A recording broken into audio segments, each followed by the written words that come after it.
Olá, olá, 28 de novembro de 2019. Confira as principais notícias desta quinta-feira. Com salários atrasados, rodoviários podem paralisar o sistema de transportes da capital. Em Imperatriz, novo calçadão ainda não foi inaugurado, mas já foi alvo da ação de vândalos. Comunidades tradicionais, terra e direitos será tema de encontro na capital. E no Papo de Cultura, confira uma conversa com o artista plástico caxiense que mora em Londres e abre hoje uma exposição em São Luís. Fique ligado na TV Difusora e tenha um bom dia, Maranhão!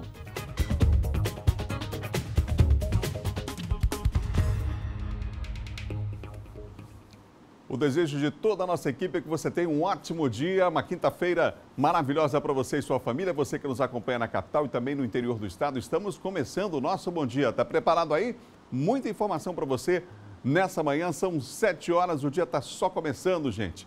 E o nosso Bom Dia começa hoje falando sobre a possibilidade de greve no sistema de transporte aqui da capital, hein? Preocupação é grande. Quem tem os detalhes para nós é Eduardo Ericeira.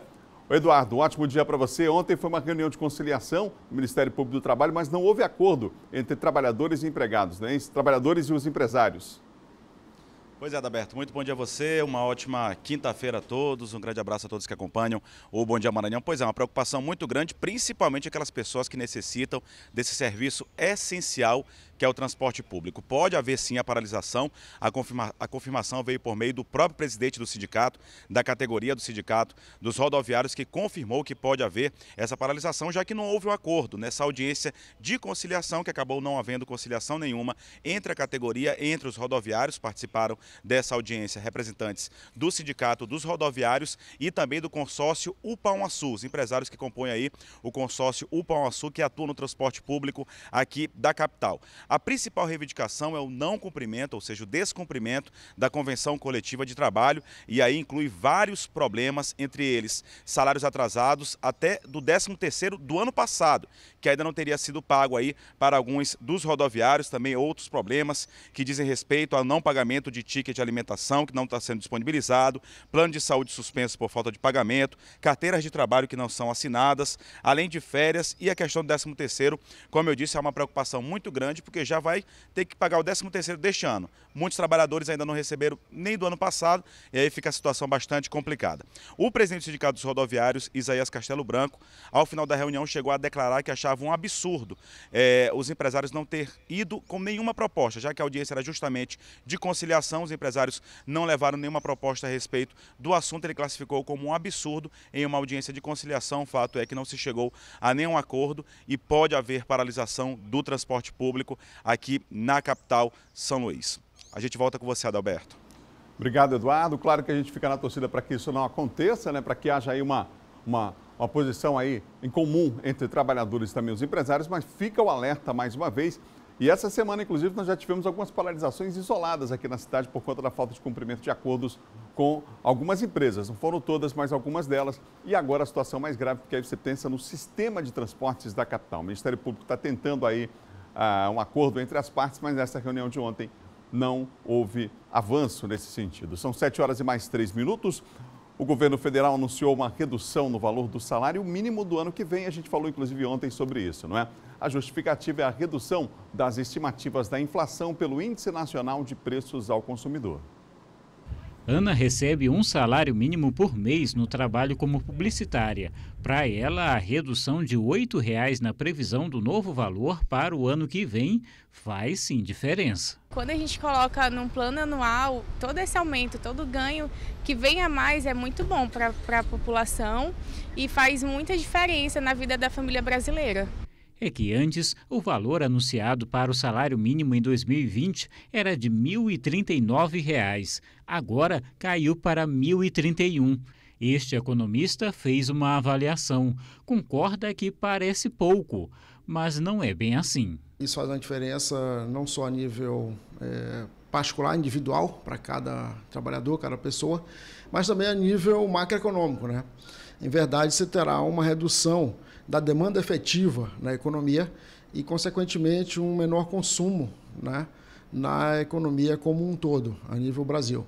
O novo valor do salário mínimo foi enviado ao Congresso esta semana pelo governo federal. E a justificativa para a redução é a nova estimativa de inflação.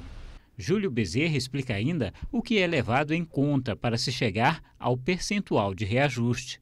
Agora a regra é de acabar com a valorização do salário mínimo. Teremos agora apenas a correção pela inflação, ou seja, pelo IPCA dos últimos 12 meses. Por isso esse aumento foi de apenas 3,3%, que é a estimativa do governo para a inflação em 2019.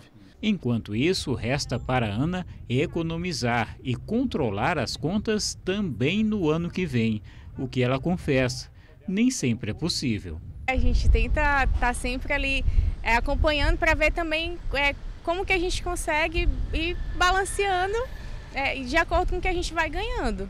Mas assim, os outros gastos... Nem sempre dá, então. Não, nem sempre dá. É uma tarefa nada fácil, né? Como se diz no popular, é hora de apertar o cinto. O problema é que às vezes está faltando buraco no cinto para apertar, não dá mais, já chegou ao extremo, né? Vale lembrar que, segundo o Departamento Intersindical de Estatísticas e Estudos Socioeconômicos, o DIEESE, em outubro o salário mínimo necessário para sustentar uma família de 4 pessoas deveria ter sido de R$ 3.978,63. O valor é quase 4 vezes o salário mínimo em vigor desse ano de 2019.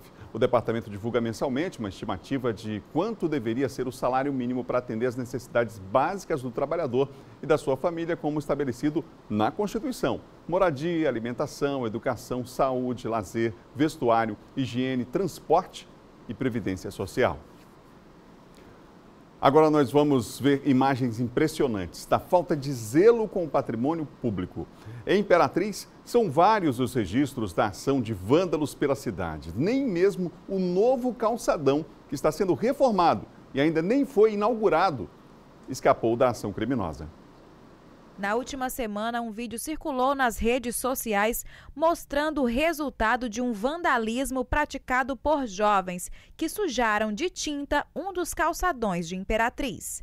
Depois que a ação de vandalismo no piso do setor A do calçadão de Imperatriz foi confirmada nas câmeras de monitoramento, a Associação dos Lojistas prestou uma queixa contra o ato. De acordo com a Lei 4.717 do ano de 65, uma ação popular define o patrimônio público como bens e direitos que tenham valores econômico, artístico, estético, histórico ou então turístico. Os espaços ganham forma de direitos e valores. Em Imperatriz, são considerados bens públicos locais de uso comum à comunidade, como praças, a Avenida Beira-Rio e o Calçadão. Esse calçadão de Imperatriz, ele foi pensado para beneficiar justamente esse setor de comércio, né? Principalmente nessas épocas onde o comércio é maior, né? Natal, né? O volume de pessoas que circulam por aqui é imenso, né? Se a gente observar, por exemplo, a própria estrutura da cobertura, ela é uma estrutura bastante esbelta, ocupa menos espaços, justamente onde aqui cada metro quadrado é disputado entre os lojistas e os compradores. Os patrimônios públicos são de responsabilidade e também manutenção da União, Estado ou município, mas a população também pode ser fiscal. Eu acho que é muito importante, ainda mais com a estrutura que está aqui agora, eu acho que é muito importante que o povo preserve com muito cuidado. Aqui foi uma coisa feita para todos nós, né, nos realizarmos, fazendo nossas compras, resolvendo aqui nossos negócios, né? E aqui, se todo mundo conservar, vai ser melhor para todo mundo, até para um descanso, né, como eu estou agora. Saindo do calçadão, na Avenida Beira-Rio, no estacionamento, há sinais de descaso, com as barreiras quebradas, onde os carros ficam parados, assim como nas proximidades dos canteiros. O aviso que é proibido pisar na grama nem sempre é respeitado. Além disso, algumas lixeiras foram arrancadas, não diferente das ações desse tipo na Praça da Bíblia. As lixeiras, ao contrário do caso citado na Beira-Rio, estão bem colocadas, mas nem sempre o lixo é colocado dentro. Nas paredes, mais uma forma de descaso com o bem público. A gente pede que as pessoas tenham consciência, olhem e ajude os poderes públicos a zelar pela coisa pública, porque é um direito de todo mundo ter a coisa bem feita, a coisa bem zelada, né?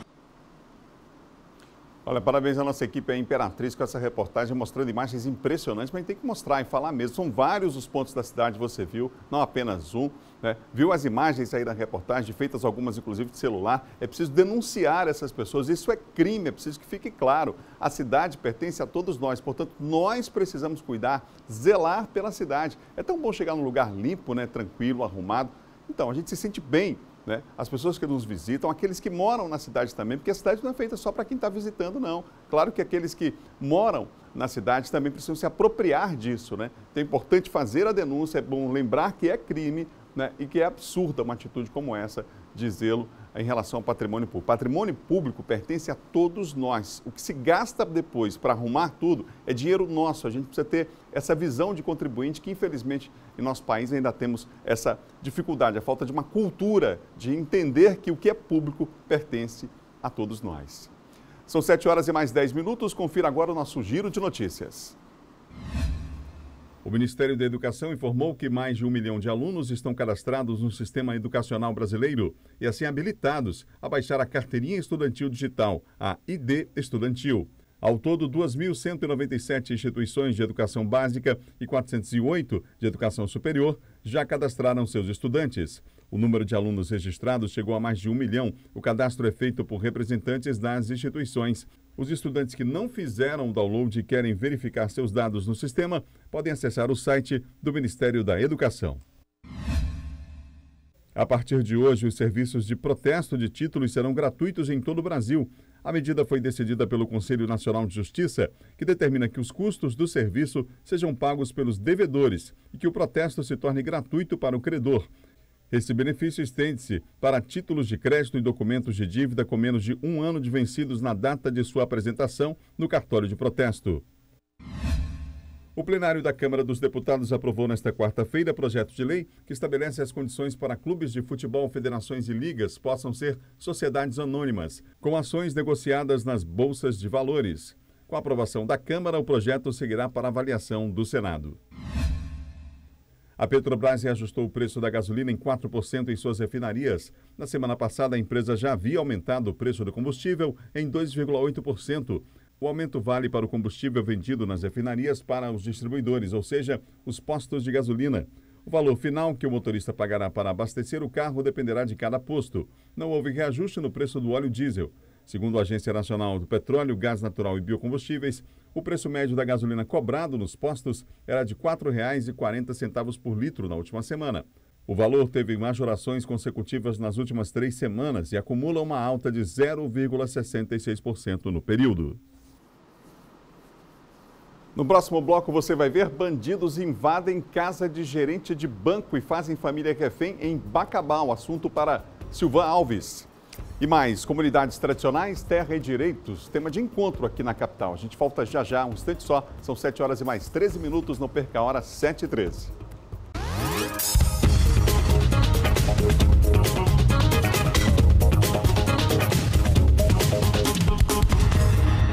São 7h mais 16, de volta ao vivo, Bom Dia Maranhão, para todo o estado aqui pela TV Difusora. Agora, para falar de segurança...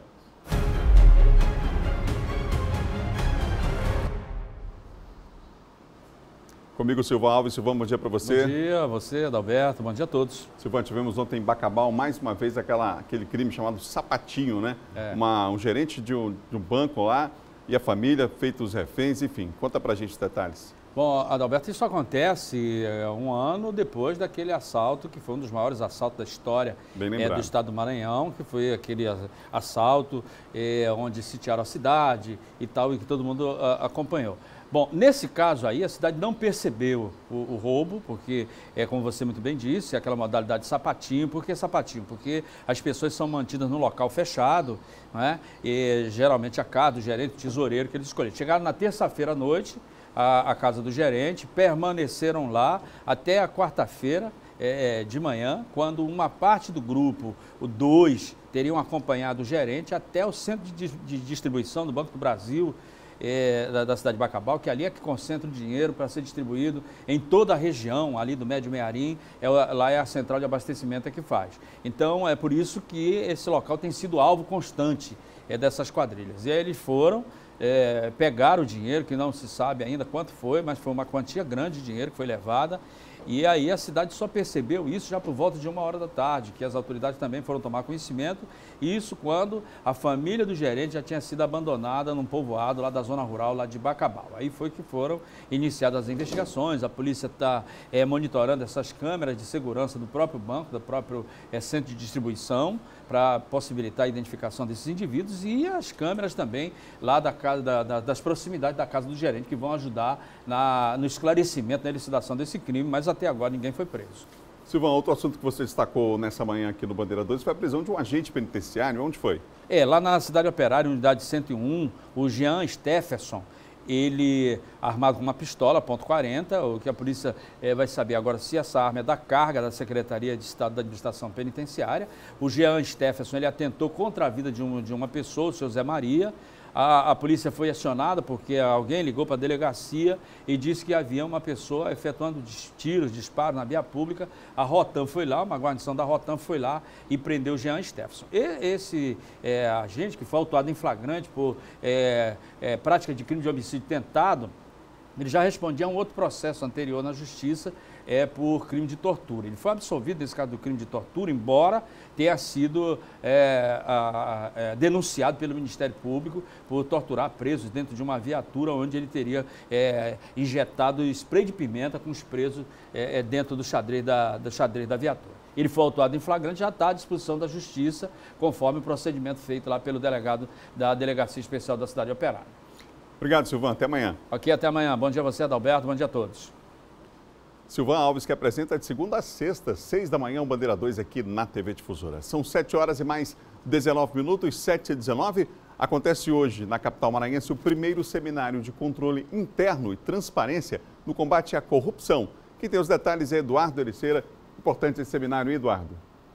Pois é, Adalberto, muito importante, um assunto aí muito debatido, muito tratado hoje em dia em todo o país, não só aqui no estado do Maranhão, mas todo o país debate. É um anseio aí, é um desejo muito grande da população que haja transparência em todos os governos e o combate justamente à corrupção. A população quer a prática de serviços públicos, quer ver o retorno do pagamento dos impostos aí com obras e serviços públicos. Então, debate de extrema importância acontecendo hoje, nesta quinta-feira, aqui na capital São Luís. Esse evento que é promovido justamente por uma Secretaria de Estado, é a Secretaria de Transparência e Controle aqui do Estado do Maranhão, e tem um apoio, também tem a participação diretamente de várias outras entidades, a exemplo do Tribunal de Contas aqui do Estado do Maranhão, da própria Controladoria Geral do município aqui da capital São Luís, da Federação dos Municípios do Estado do Maranhão, a FAMEM, e também da Rede de Controle da Gestão Pública aqui do Estado do Maranhão. Esse seminário que vai contar com a participação de representantes desses órgãos que eu acabei de citar, mas também de representantes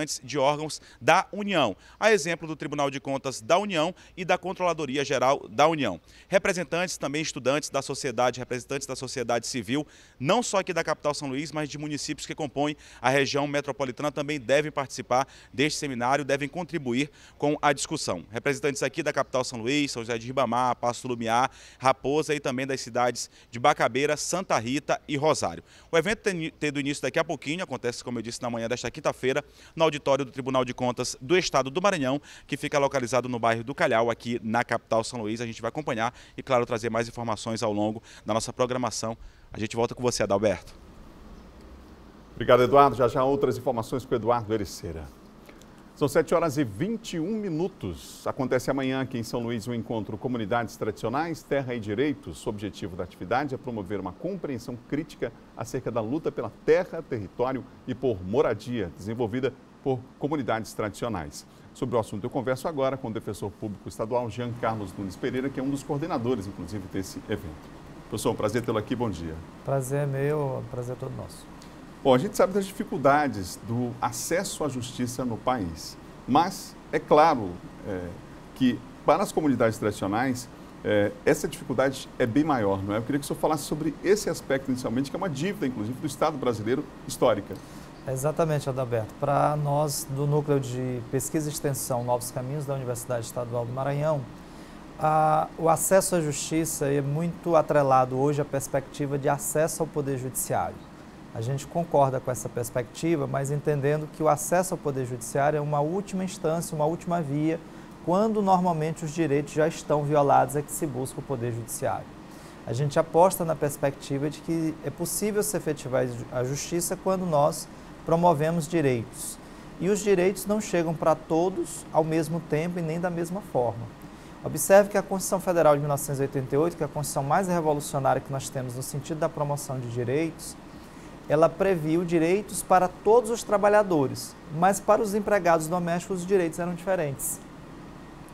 Então a gente acredita que o direito encontra uma resistência em reconhecer a existência de determinados campos de proteção para aqueles que não compõem o interesse estrito das elites. E as comunidades tradicionais são um exemplo disso. Você tem hoje na formação histórica brasileira, na proteção às florestas, às matas, comunidades que historicamente se consolidaram em seu modo de vida, em sua forma tradicional de viver, e que o Estado brasileiro só mais recentemente, eu diria a partir da Constituição de 1988, é que tem manifestado alguma preocupação em reconhecer os direitos dessas populações, desses povos. Bom, o senhor vai ministrar inclusive um minicurso nesse evento, aí é um dos coordenadores desse grupo de extensão, mas a questão da regularização fundiária. Nós temos o Maranhão ainda como um estado que se destaca em relação a conflitos de terra. É um problema nacional? Mas o Maranhão vem ganhando destaque, infelizmente, negativo nesse aspecto, e a necessidade de uma velocidade maior desses processos. O INCRA, por exemplo, hoje a gente tem informações de que no Brasil não há nenhum estado que tem o maior número de processos para reconhecimento de terra, por exemplo, de quilombolas, como aqui no estado do Maranhão, não é? Por que o Estado é tão lento em dar respostas que precisam ser imediatas e que podem, inclusive, custar vidas? Perfeito. Nós temos hoje o seguinte quadro. Há aproximadamente no estado do Maranhão 700 comunidades reconhecidas como sendo comunidades remanescentes de quilombo, para quem a Constituição expressamente, não é uma questão de voluntarismo, de justiça, é uma questão de cumprimento da Constituição Federal, estabelece que a terra pertence à comunidade. E para isso é preciso fazer um processo de regularização fundiária. Agora veja, no ano passado, o orçamento federal previsto para o ano passado para a regularização fundiária em nosso país foi de 3 milhões de reais para todo o país. Para que se tenha uma ideia do que isso significa, uma regularização dessa vai custar em torno aí de R$500 milhão, então daria para se fazer 6. Nós estamos falando só no estado do Maranhão de 700. E no mesmo período, com publicidade, gastou-se aproximadamente R$500 bilhão. Então, há um déficit do Estado brasileiro em reconhecer a urgência do atendimento para essas comunidades. É importante que se diga, para quem nos assiste, que a terra para essas comunidades não é uma questão econômica, não é uma questão de mercado, elas não querem a terra para vender e nem podem pela Constituição Federal. A terra é fonte para elas de vida, de reprodução da sua forma de vida, da sua cultura, da sua ancestralidade. Subtrair delas a possibilidade de acesso ao território é gerar para essas comunidades um estado permanente de genocídio. E como enfrentar essa dificuldade das próprias comunidades, inclusive, o que tem sido feito, inclusive, para que elas partam para esse enfrentamento, já que estão, de alguma forma, nesta invisibilidade? A mora do Estado brasileiro, a negligência do Estado brasileiro em cumprir essas disposições resvala em conflitos, né? Hoje nós temos no Estado do Maranhão o segundo maior índice de conflitos fundiários do país, só perdemos para o Pará. Nós temos aí duas vias, trabalhar judicialmente, como nós temos feito, Defensoria Pública do Estado, Defensoria Pública da União, o próprio Ministério Público também tem atuado no sentido de buscar regularização fundiária e principalmente as próprias comunidades com seu empoderamento, conhecendo seus direitos e procedendo à sua luta. Nós temos aí, inclusive, um caso emblemático das comunidades tradicionais lá em Alcântara, né, depois do acordo firmado com os Estados Unidos, e a dificuldade, aqueles que, inclusive, estão nos assistindo lá em Mamuna e outras comunidades, preocupados com essa situação. Como é que o senhor observa também esse detalhe até agora, a mobilização da comunidade local lá e situações como essa, por exemplo, onde parece que a gente não consegue aprender com os erros do passado? Exatamente. O Brasil se construiu, o Maranhão não é diferente na perspectiva dos grandes projetos, dos grandes empreendimentos. Isso, e ainda sob o discurso de que isso traria o desenvolvimento nacional, o crescimento econômico, nós sairíamos da condição da pobreza. Isso aconteceu recentemente com a refinaria, acontece com o Cajueiro, acontece com a chegada da renovação dos projetos em Alcântara e num processo que nega, esconde, negligencia os direitos das comunidades que ali vivem, né? Tradicionais. Na região de Alcântara nós temos comunidades quilombolas ancestrais, né? Seculares. A perspectiva que nós temos é que é desastrosa essa forma de produzir economia, que nega o direito do nosso povo, que gera ainda mais a pobreza, que gera ainda mais desigualdade e subtrai delas a principal fonte de vida, que é o território. Queria que o senhor fizesse o convite às pessoas para participarem, então, desse momento, que é, inclusive, uma atividade do Novos Caminhos, que é um projeto de extensão vinculado à Universidade Estadual do Maranhão, né? Perfeito. Nós acreditamos, Adalberto, que a universidade ela deve reconhecer a existência de demandas estruturais na sociedade e deve apresentar respostas para essas demandas.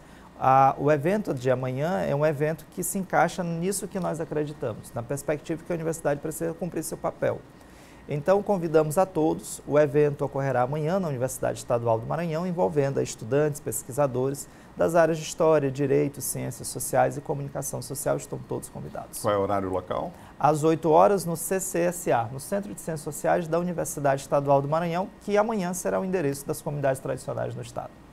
Obrigado, professor, pela participação aqui no Bom Dia. Nós que agradecemos. Muito obrigado. 3 estudantes maranhenses trouxeram para casa o ouro conquistado na 13ª Mostra Brasileira de Foguetes, que aconteceu no Rio de Janeiro.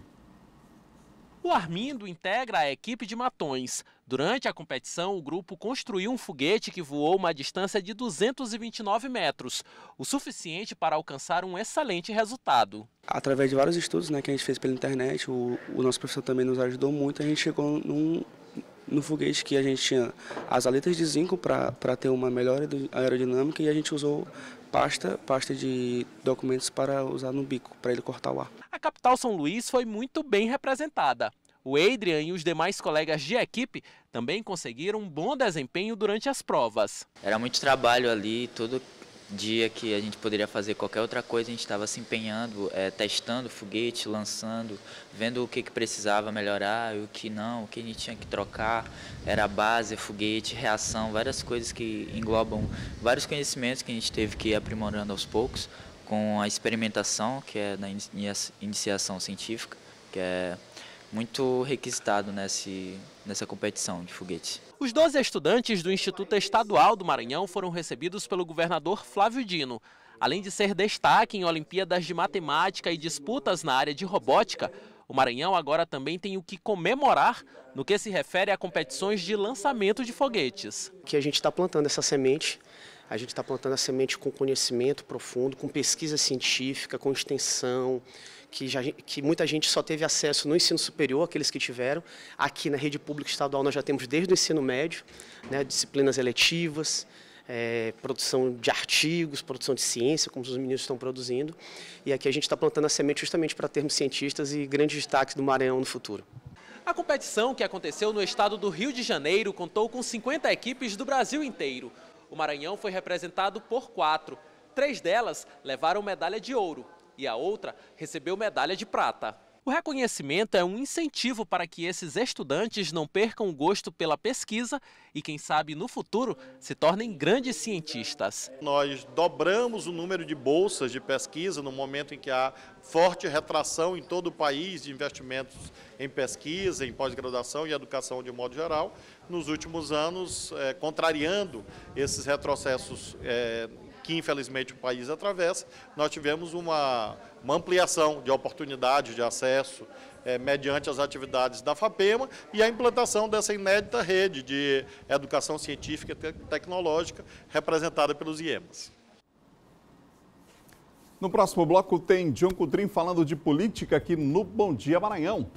E você vai ver também na edição de hoje do Bom Dia outras informações. Já no Papo de Cultura, inclusive, vamos falar com o artista plástico caxiense que mora em Londres e que depois de 2 décadas volta a expor os trabalhos aqui na capital maranhense. A gente vai falar sobre uma exposição que vai ser aberta, inclusive, aqui na capital no dia de hoje. São 7h32. O Bom Dia volta já.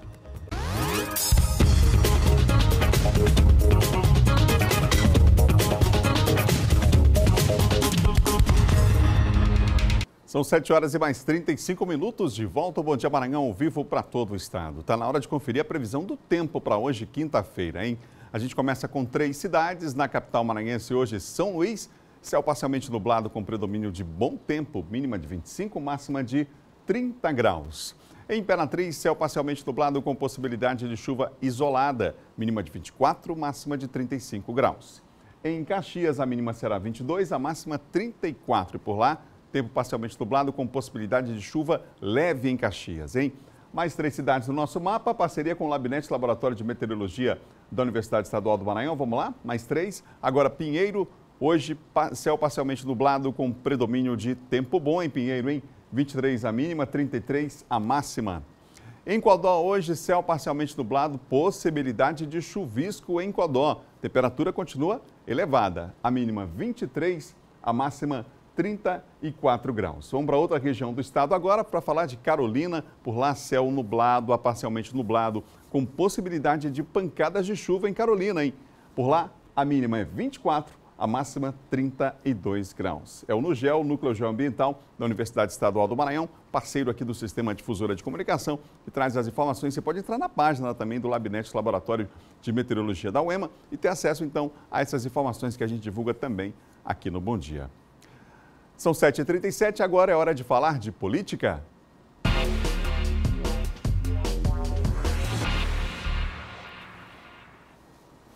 Comigo, John Coutrin. Bom dia, John, para você. Bom dia, Adalberto. Bom dia a todos. John, a gente começa falando sobre o Lula, que chegou a citar aí o governador Flávio Dino como possível candidato à presidência em 2022? Isso, Adalberto. Nas entrevistas que o ex-presidente Lula deu, né, foram já ainda preso. Mas ontem ele foi entrevistado por alguns jornalistas da TV 247, um portal na internet, né, um site na internet, e alguns jornalistas conversaram ali com Lula sobre as eleições, né, do próximo ano, as eleições de presidente da República. E aí eles perguntaram sobre se ele disputará ou não a presidência, né? Tendo em vista, é importante destacar isso, Adalberto, que o Lula, apesar de estar solto, ele tem uma condenação em segunda instância, portanto, ele foi condenado por um colegiado, ele é ficha suja e inelegível. Não pode ainda, por enquanto, ser candidato a nada, a não ser que ele reverta decisões, anule as decisões. E ontem, nessa entrevista, ele citou, ele não sendo candidato a presidente da República, ele citou algumas alternativas. E entre as alternativas, ele citou o governador Flávio Dino. Nós temos aí um trechinho desse vídeo, vamos acompanhar.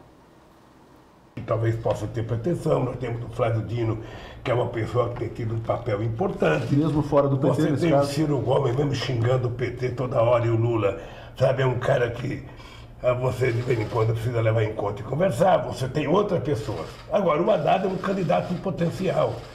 Ora, eu não posso dizer, Atucha, que eu sou candidato, eu vou estar com 77 anos, embora eu diga que tenho, sabe, experiência de 74, energia de 30 e tesão de 20, sabe? Obviamente que eu sou um cara que me cuido, eu sou um cara que estou apaixonado, sabe? Pretendo casar e pretendo cuidar da minha mulher. Pô, se eu ficar metido na política, eu não vou cuidar tanto dela, assim.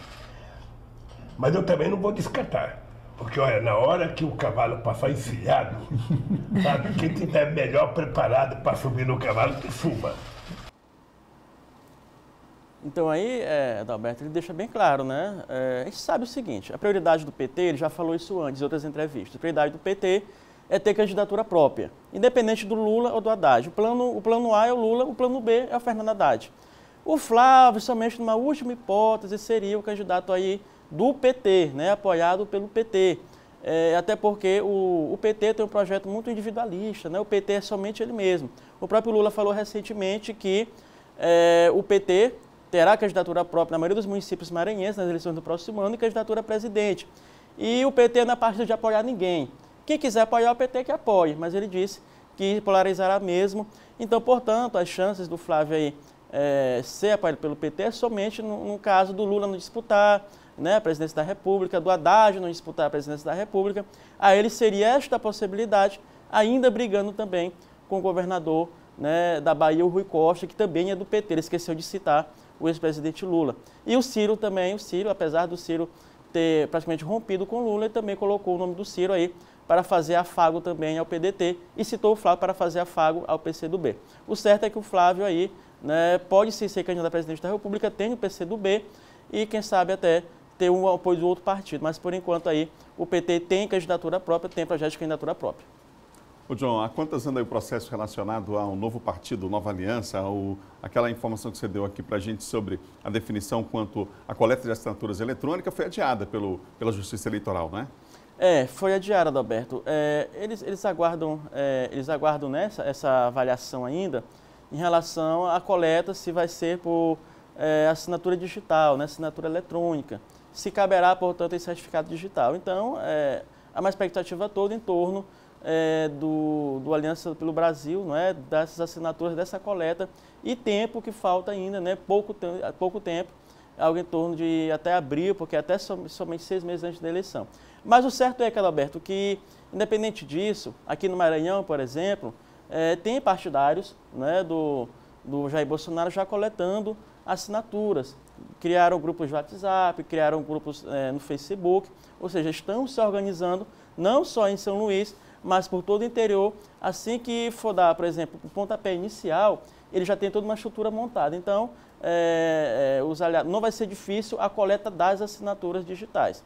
O difícil mesmo vai ser a validação delas, né? E qual o entendimento que o TSE terá em relação a isto. Ô John, vamos falar sobre aquele último tópico relacionado ao deputado estadual aqui, José Inácio, que se manifestou publicamente.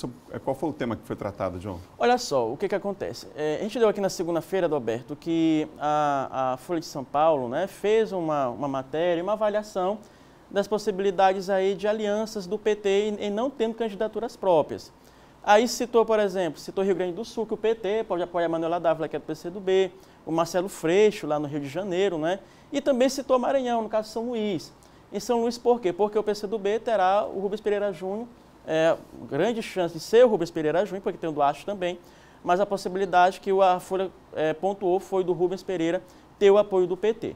E ontem nós conversamos aí com o Zé Inácio, o deputado Zé Inácio, deputado do PT, né? E conversamos com ele sobre esta possibilidade. O que o Zé Inácio disse para a gente, Adalberto? O Zé Inácio disse o seguinte: olha, o PT hoje, a tendência prioritária dentro do partido, dentro das forças que integram, né, o PT, é ter candidatura própria. Claro que não é descartado um apoio ao PCdoB, a Rubens Pereira Júnior ou a Duarte Júnior, quem sabe. Mas hoje o partido tem nomes. Aí citou o próprio Inácio, né, ele disse que deve ser pré-candidato a prefeito de São Luís, o Zé Inácio.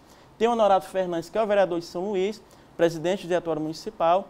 Temos também o deputado federal Zé Carlos, disse ele, né? E até o Márcio Jardim.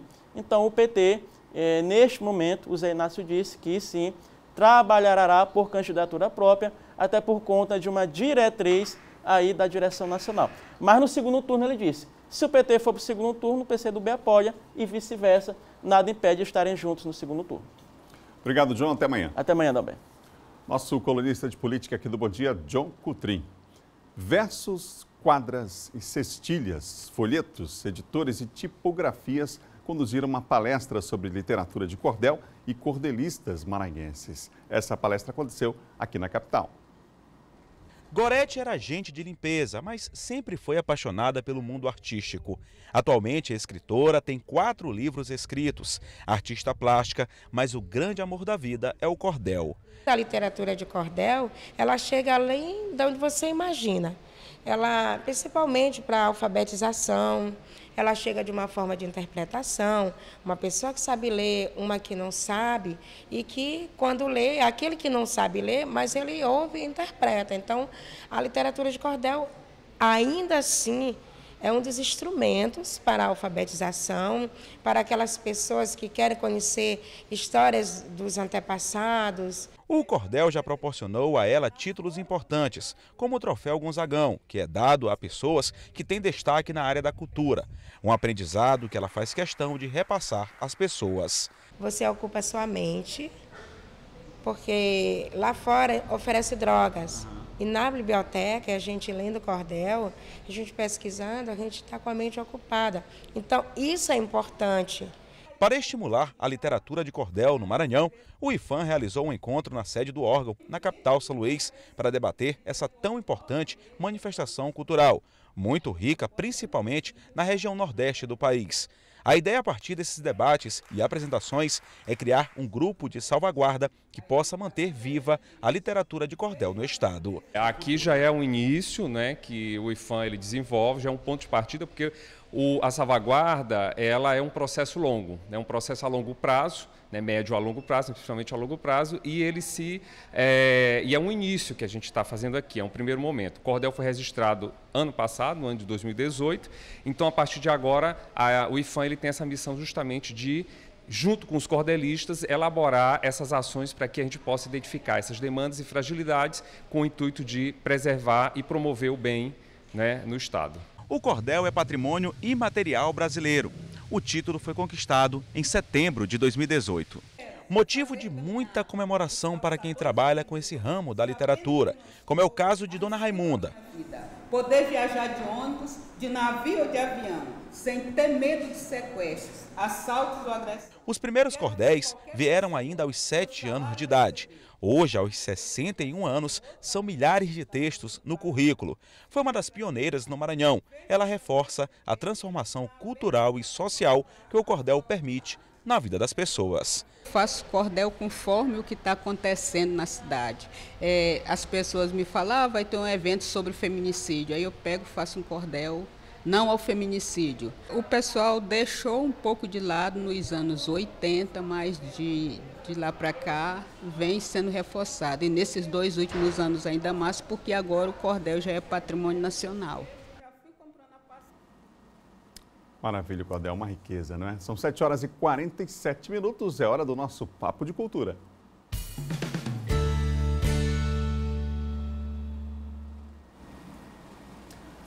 Olha, ele nasceu em Caxias, mora em Londres, fazia um tempo que não vinha a São Luís e a partir de hoje abre uma exposição aqui na capital maranhense. Eu estou falando de Geraldo Frazão, que está comigo aqui no Papo de Cultura desta quinta-feira.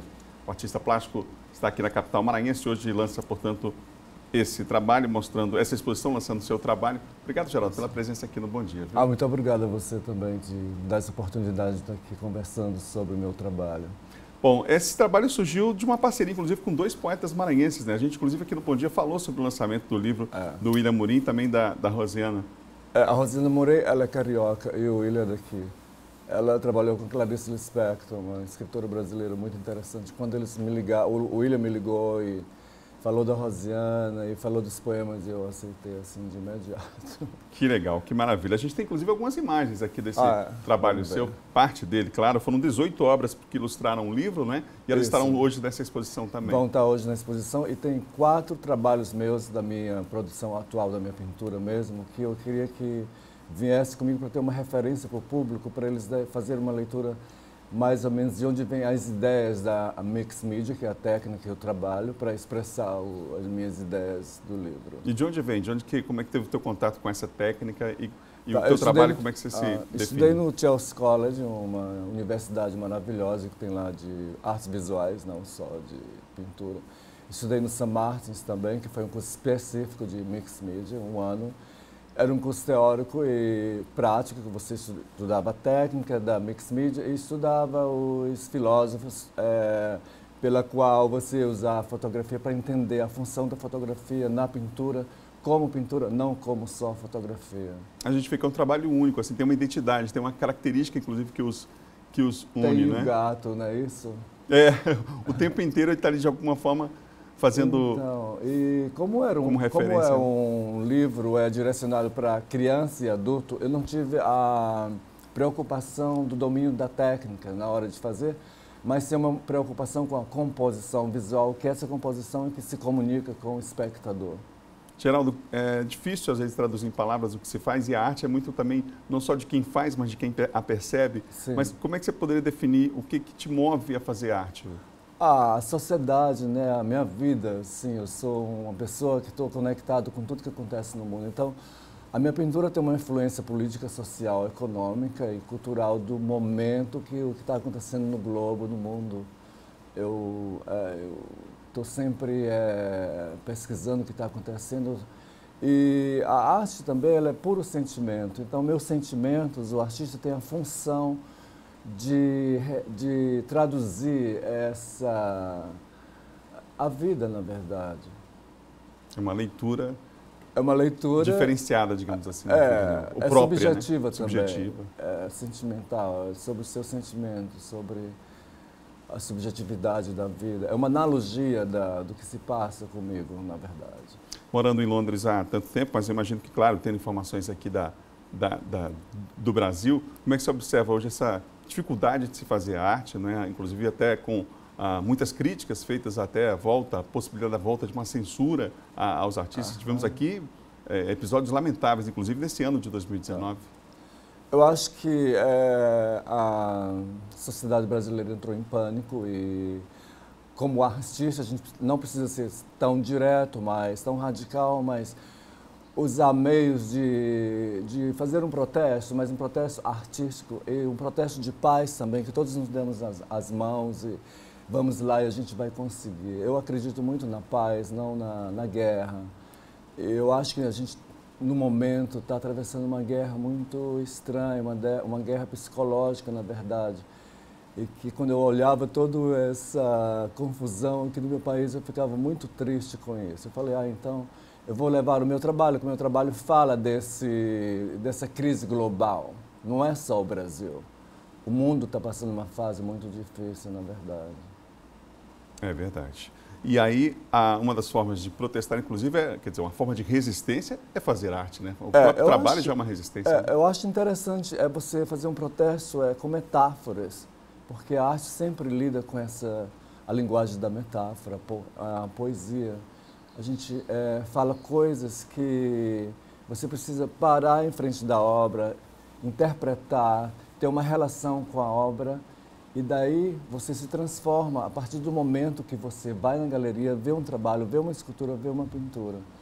Então, eu queria fazer um convite aqui muito especial para as novas gerações que vivem no WhatsApp, no telefone, isso e aquilo, para que eles vão à galeria e tenham esse contato do corpo com as obras de arte, que é muito importante, humaniza a vida. Esse mundo real, né? A gente precisa muito disso, né? Isso.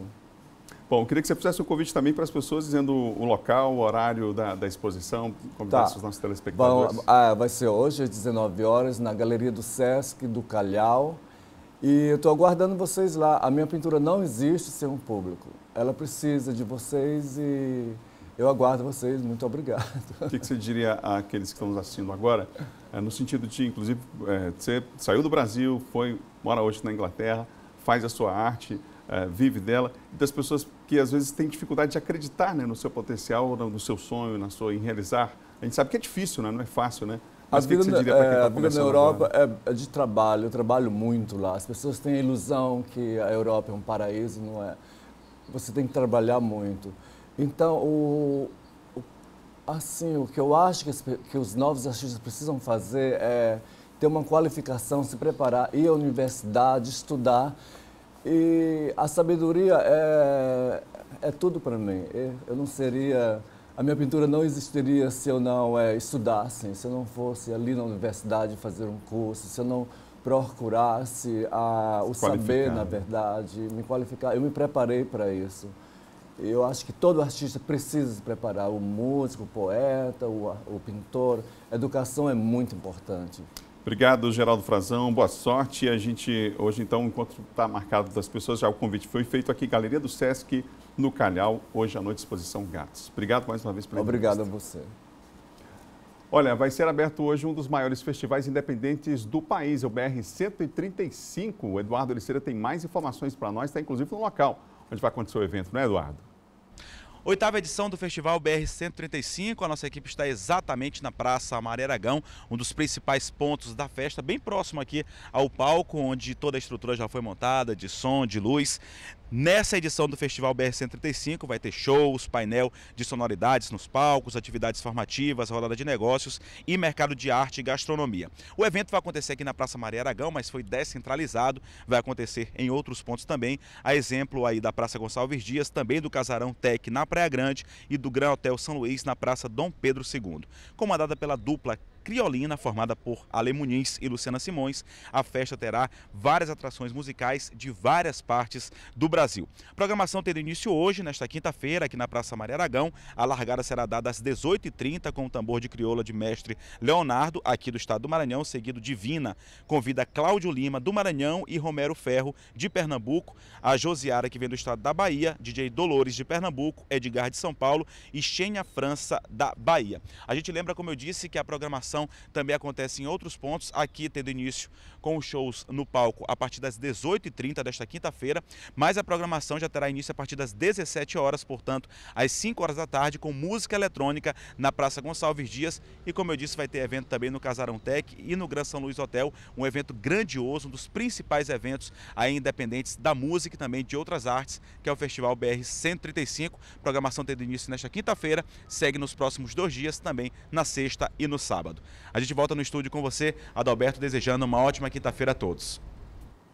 Boa quinta-feira também, Eduardo. O Museu do Reggae alcançou a marca de mais de 100 mil visitantes. Para marcar a data, uma programação especial está acontecendo essa semana. O museu é o único destinado ao gênero fora da Jamaica. Acompanhamos a visita desse grupo de estudantes ao Museu do Reggae. A cada ambiente do espaço, olhos e ouvidos bem atentos. O ritmo, que possui uma legião de admiradores, também é repleto de curiosidades. Aqui no Maranhão, o reggae adquiriu uma identidade própria. Por isso é que se diz que hoje ele é muito mais maranhense que jamaicano. É só aqui que as grandes estrelas das festas são essas gigantescas radiolas. Isso sem falar do estilo único de dançar o reggae, o agarradinho. É só aqui no estado que se curte uma pedra desse jeito. O maranhense ele tem uma forma inigualável de se dançar o reggae agarradinho. Só no mundo a gente dança reggae juntinho. E isso, quando eles vêm, eles se admiram muito, porque o que eles têm de se dançar reggae é se pulando, solto. E quando eles chegam aqui e veem que é totalmente diferente, eles já se cativam. É uma coisa que cativa o visitante desde o primeiro momento, é a forma da gente dançar o reggae, que é totalmente diferente. Além de curtir a música, o legítimo regueiro também se veste de forma diferente. A calça de tecido normalmente de estampa e a boina com as cores da Jamaica são itens que não podem faltar. Durante a visita, uma surpresa. O Moisés foi informado que seria o visitante de número 100 mil. Como lembrança pela marca, o estudante levou para casa essa camisa do museu. Eu cheguei aqui pela primeira vez, né? Fui bem recebido e gostei muito, aí fui recebido com essa camisa. O alcance de 100 mil visitas em apenas 1 ano e 10 meses de existência do museu representa o grande interesse que as pessoas têm em conhecer um pouco mais sobre esse ritmo contagiante. Este museu ele representa a vitória do reggae contra o preconceito, contra a discriminação. Desses 100 mil visitantes, nós temos 35 mil turistas. Então, o reggae ele provoca um impacto muito grande na cultura, na economia e no turismo do Maranhão. Além de conhecer, no museu também é possível aprender a dançar o reggae. Todas as quartas-feiras, essa oficina ajuda as pessoas a criarem intimidade com os passos. Essa já é a 4ª vez que a Conceição aproveita para cair na dança. Essa aqui já é a quarta-feira que eu estou vindo, já aprendi alguns passos. Sempre que eu posso, quarta-feira eu estou vindo. E pretendo continuar até saber toda a gingada. Você dança. Muito legal, hein, gente? Bom Dia Maranhão vai ficando por aqui. Lembrando que amanhã no CEPRAM uma programação especial vai marcar esse alcance aí do museu. Mais de 100 mil artistas, aliás, mais de 100 mil visitantes e mais de 100 artistas vão se apresentar por lá no CEPAMA. Entre eles a atração internacional Ronnie Boy, várias radiolas, tem dança, moda e muito mais. O evento acontece às 5 da tarde dessa sexta-feira. Já está subindo a ficha, a gente se encontra amanhã às 7. Tchau, tchau.